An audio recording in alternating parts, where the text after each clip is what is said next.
All right. We're going to have to pin this video on the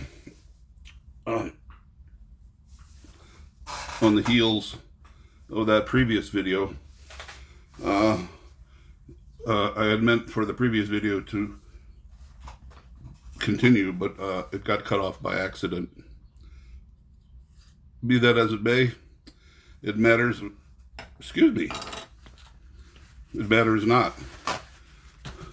And by the way, that previous video was already long enough anyway. It was a full 30 minutes. People lose interest after about 5 minutes. So I might as well just start up a whole new video here. But I'm going to put up on my channel. Sorry, folks, excuse me. While I preen myself. I'm going to put up a series of videos that that are loosely tied together by topic or definition.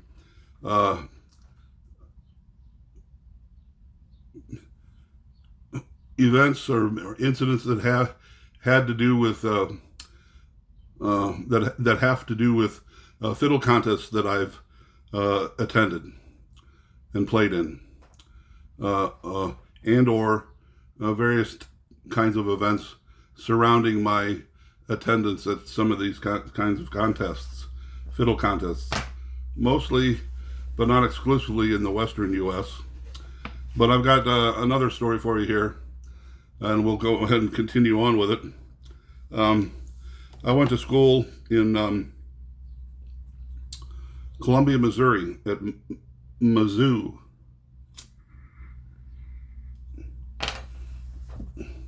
University of Missouri.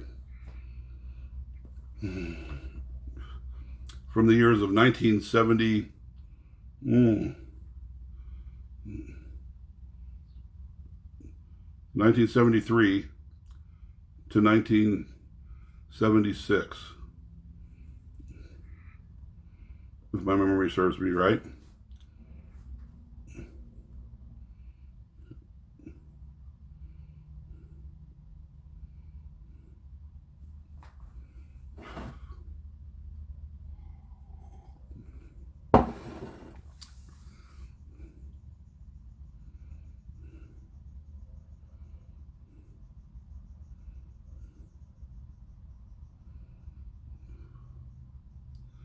So this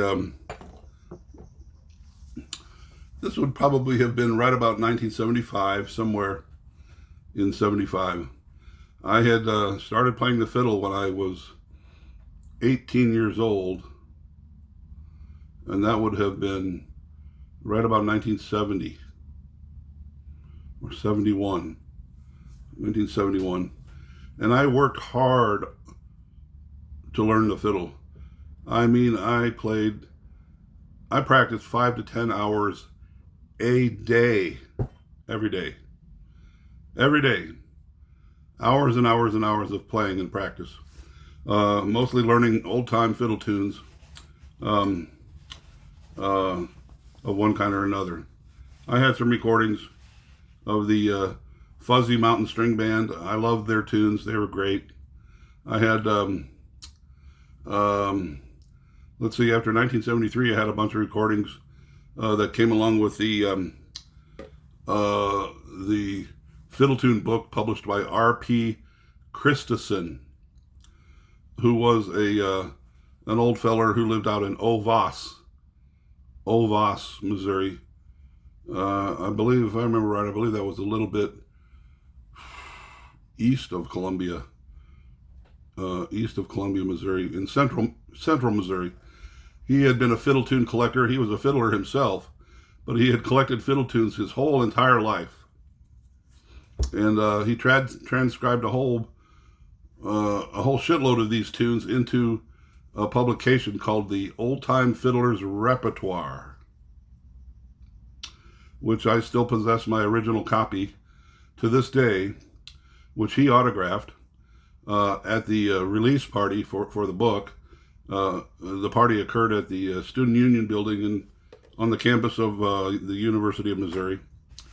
I attended there and took my fiddle and I was thrilled to be called up to play a couple of fiddle tunes with all the old-time fiddlers from around central Missouri there, which included guys like Taylor McBain and Jake Hockemeyer and Pete McMahon and some of those kind of guys.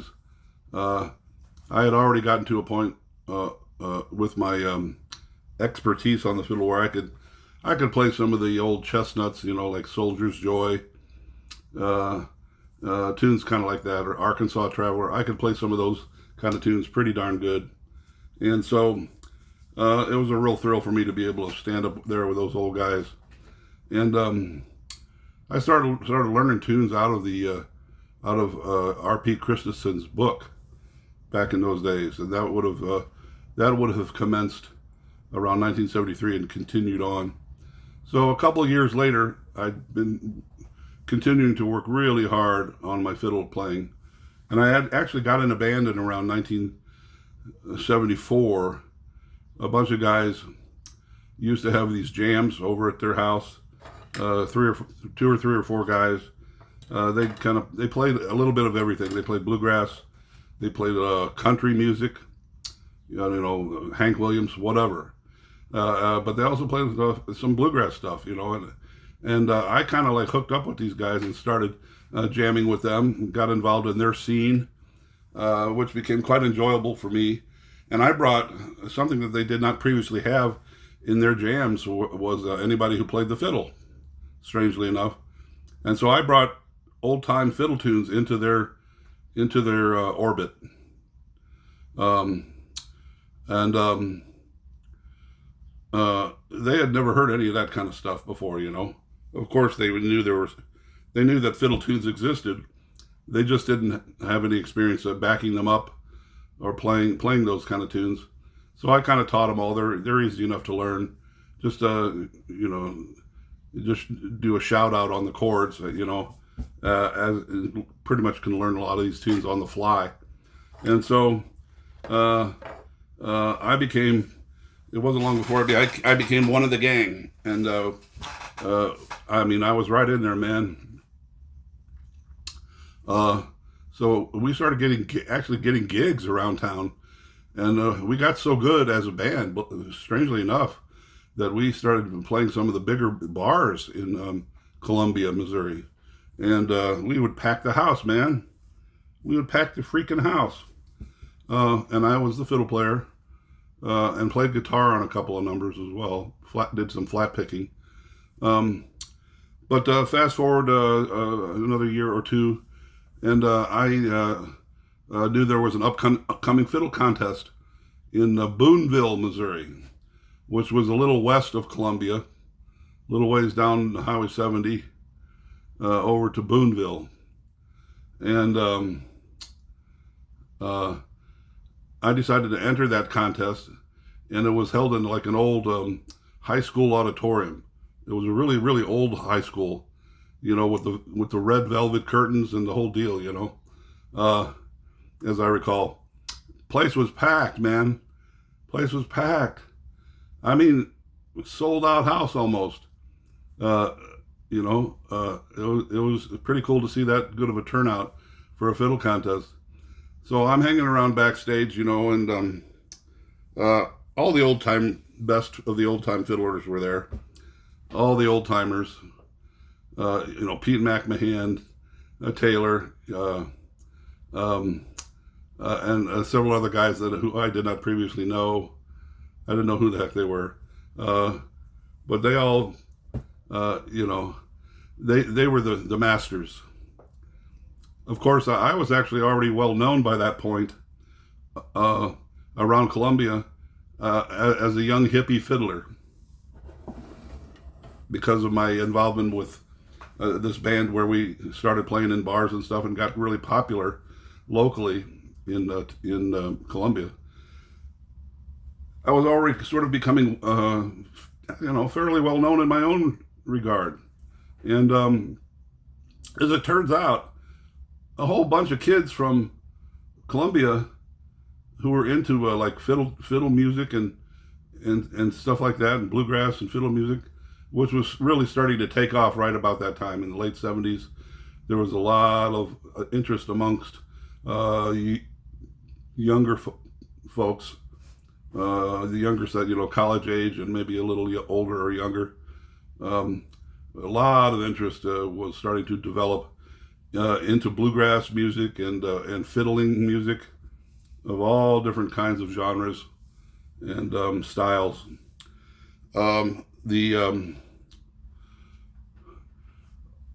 As it turns out, a whole mess of kids from Columbia had come over to the fiddle contest in Boonville, and there were like quite a number of college age kids that had turned out for this contest. It wasn't just the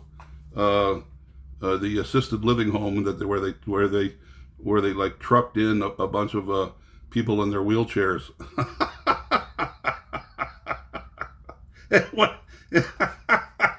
It wasn't quite like that. It wasn't like that at all. Although it will be someday.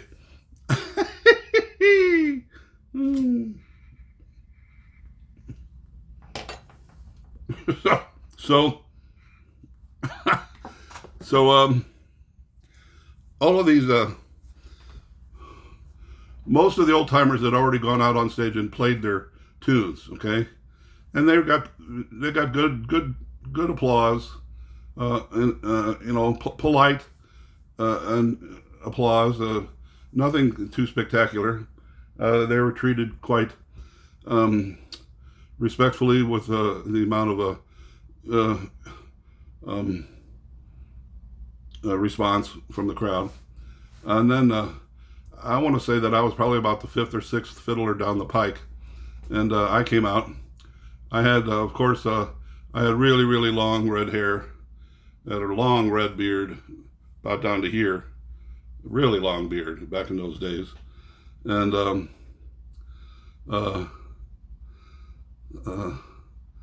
I mean, I looked like freaking Charles Darwin.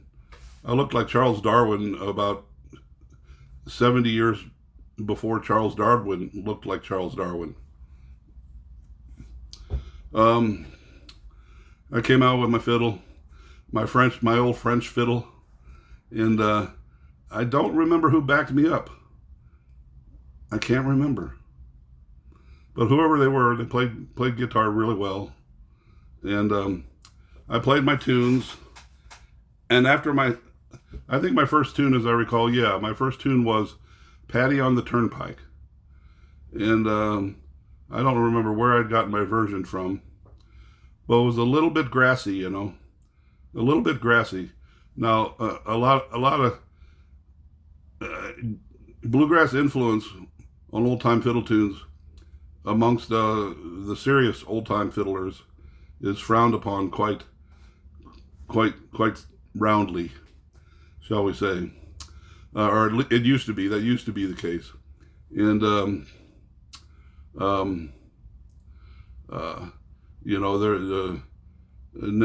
ne'er the twain shall meet was kind of like the rule of the day amongst the thinking of a lot of people, that you really shouldn't allow other influences to enter into the realms of old time fiddling.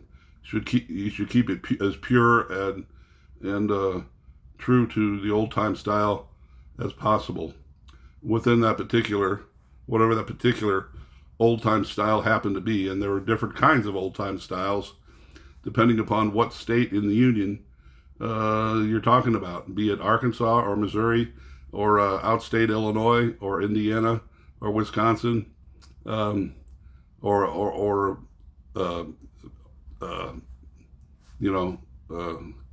Nebraska. So, but I played some kind of version of Patty on the Turnpike, which is a ubiquitous tune amongst old-time fiddlers and even bluegrass players. It's just one of those tune titles that has many versions of which exist, and many versions of which have morphed from one version into an adjacent version that might have been played by some bluegrass guy or maybe even an Irish player, for God's sakes, just just one of those kind of titles that there are lots and lots of different renditions of it out there floating about. But I ripped it hard, man. I ripped it good. I had a good, strong version of Patty on the Turnpike. And when I finished that tune, that whole fucking auditorium just like fucking, they just leaped. They just were screaming and yelling and applause, wild applause, and whistling and screaming and whistling. And I was like, what the heck? And did my waltz, and more very, very solid applause. And I finished my shit up and got the hell out of there. And then I got to thinking, you know, if they were judging this contest just like, say, with an applause meter, you know, do any of y'all know what an applause meter is? You know, it's just like a simple sound meter with a dial, and you know, the number of decibels of volume of the applause shows up with a little needle on a dial, you know, and you know, if you don't get much applause for your tunes, the needle's going to stay way over here, you know. But if you get huge applause, like I got, for example, huge applause and screaming and yelling, you know, that needle's gonna start going way up over into the red zone, you know. and so I don't know if they ever actually used applause meters to judge a contest in once upon a time, but it's a joke that we have used over the years, you know. But if an applause meter had been used to quantify, you know, who should win that contest, it would certainly have been me, because of the response I got from the crowd. Because I heard everybody that played, and I heard the response, and when I went and played my shit, there was screaming and yelling, and mostly due to the influence of all the young hippies that were out there in the audience that had come over from Colombia, of course.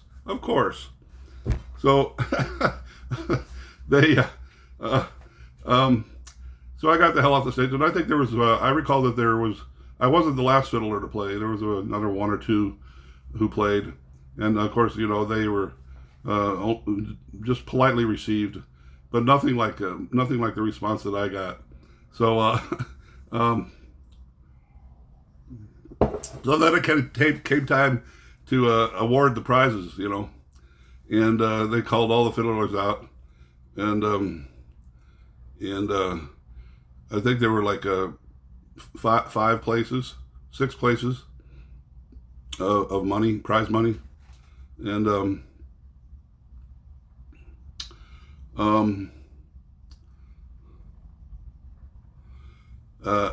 and as I recall, all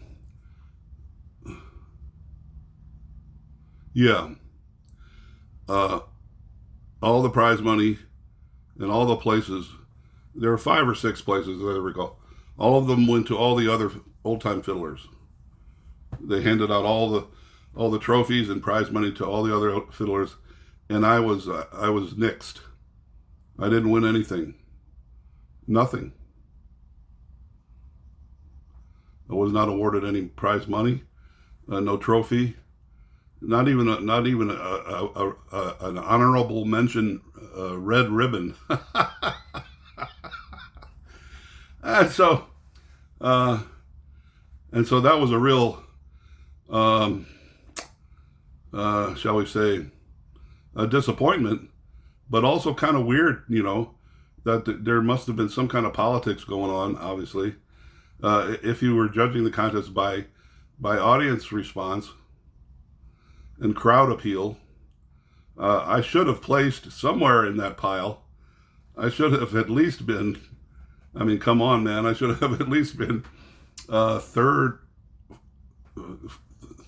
or even second amongst those fiddle players. Because I did play well. I was no slouch. I've been working really hard.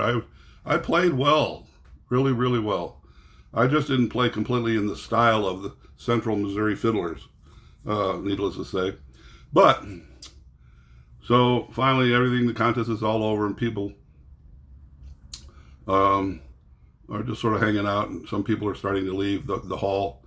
But I finally made it to the back of the hall, where my girlfriend was sitting at the time, and I went up to her and sat down next to her, and I said, "How about that shit?"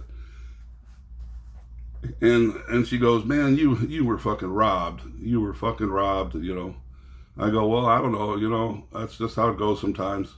I mean, they just didn't like my style of fiddling. And then my girlfriend says, "You know what? Let me let you in on something here." And I said, "Okay." She said, it turns out that right where I'm sitting right now, I was sitting directly behind one of the judges of the contest.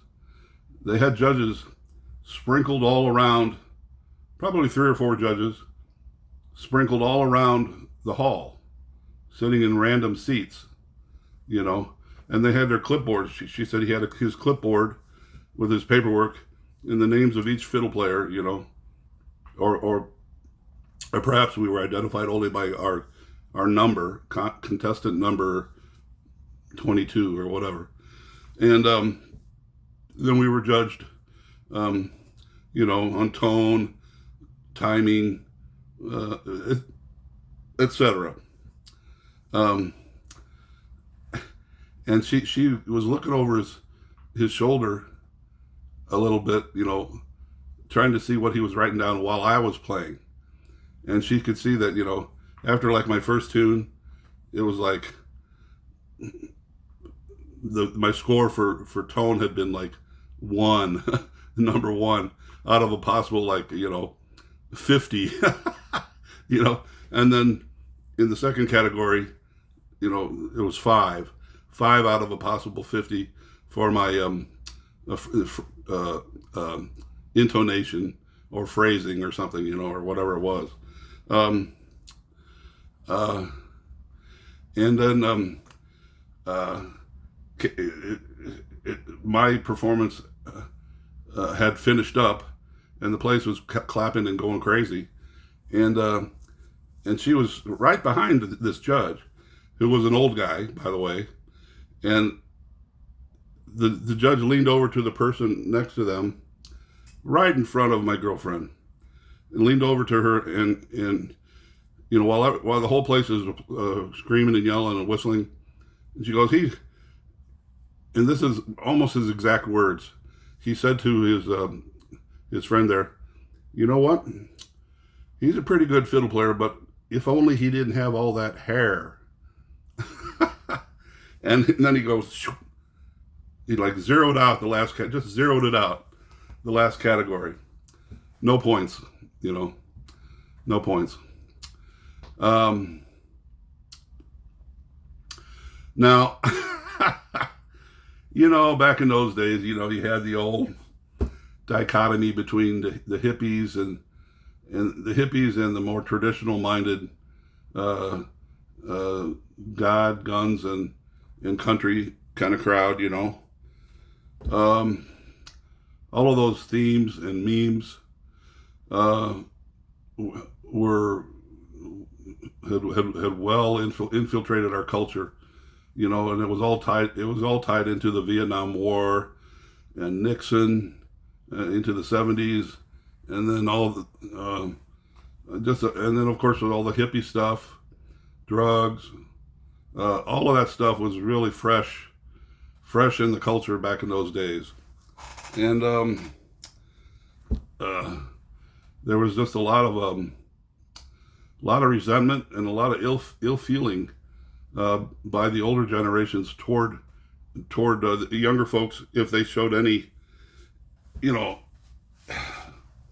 any leanings toward hippie culture, or long hair or beards, or anything that pertained to any of that kind of stuff, Eastern religions, heaven forbid, Eastern religions, meditation, building yurts out in the woods, and trying to live off grid, or just rock music, being into loud rock music, one kind or another, psychedelic rock, on and on and on and on. So there were these serious rifts in culture between different generations. And of course, that is obviously a part of what occurred during that contest during the Boonville contest. Certainly, some of the other judges must have felt the same way, and scored me really, really low because I was a young, long-bearded, long-haired hippie fiddler. Because if it had just been a one-off, just the one guy right in front of my girlfriend there, my score might have actually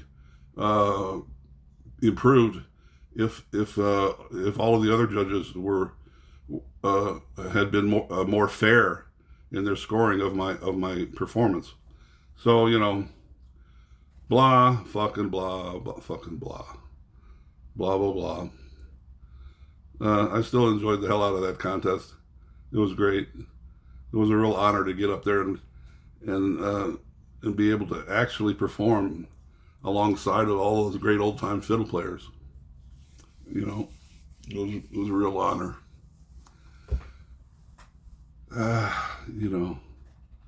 It's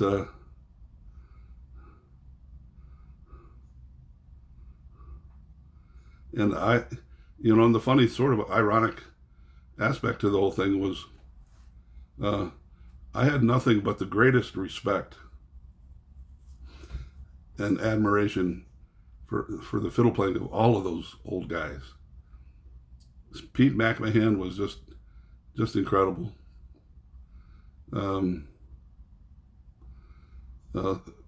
He wasn't there at the contest, but Cyril Stinnett,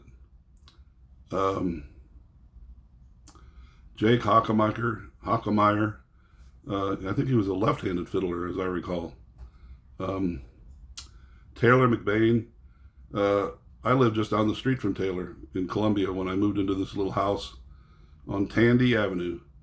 And there's this little side street, came off of Tandy and went down a couple hundred yards and crossed over the railroad tracks, and there was Taylor's house right there, next to this big gigantic field, just a big grassy field that had probably once been a crop field, but that had been many, many years before it had been a let go fallow, and it was just all overgrown and surrounded with rows of trees on all sides. Beautiful, actually a beautiful meadow, as it were. And Taylor lived right next door to that, just right next to the railroad tracks right there. And I'd go down there and visit him on occasion and take my tape deck, my cassette tape deck, and I would record him playing his tunes. And he would, when I would go down there, he'd call over his buddy Clarence. I never did get Clarence's last name, but Clarence was his backup man. And Clarence was a trip, man. He played some kind of cheap ass guitar. The string action was so low that they almost didn't even ring out. They just sounded like it was just thwack, thwack, thwack, thwack, thwack. He was a drummer. He was not really a guitar player. He was mostly a drummer whose job it was to deliver strong rhythm. And boy, that he did. I mean, it was just like, when he would back up Taylor on tunes like Gray Eagle and some of his strong breakdowns. I mean, Clarence was right in there just banging the shit out of the guitar, and it was just really just thwap, thwap, thwap, thwap, thwack, thwack, thwack, thwack, thwack. Incredible. And I have somewhere I used to have tapes, those tapes, until unfortunately a lot of my cassette tape collection got thrown away by a certain couple of family members. It's a bit of a sore spot, but they came and they alleged to be they visited me and were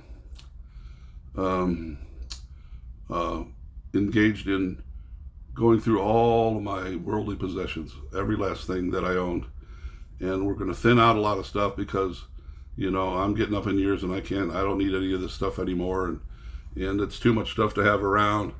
And, when I do die, nobody's going to want to deal with any of that stuff of mine, blah, blah, blah, blah, blah. So, as it turns out, they ended up, I couldn't even follow how much stuff they were just throwing in boxes and putting out in this giant pile out in the yard for the trash company to come pick up.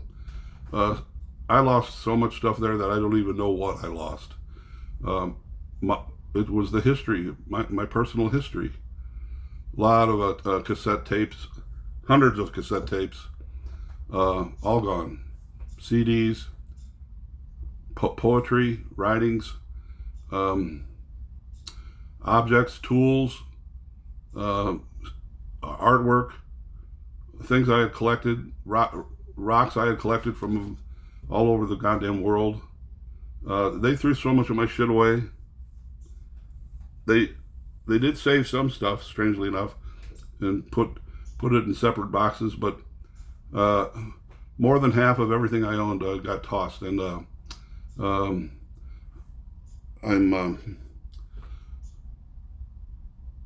this happened almost a couple of years ago, or a year and a half, about a little over a year ago. If I just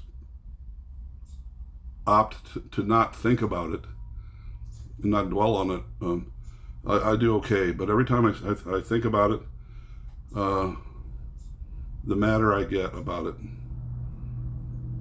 because of what was lost. I lost so much stuff that I don't even know what I lost. I had a lot of stuff in my, squirreled away. But and amongst those cassette tapes were these tapes of Taylor McBain, the old-time fiddler who lived down the street from me in Columbia, from whom I learned a little bit about fiddling. He was this fantastic player, man. What a fiddle player. I believe he passed on in the 80s, somewhere around 83, 84. He was marvelous. But that concludes my story about the Boonville Fiddle Contest. Let's see where we're at here. About 32 minutes.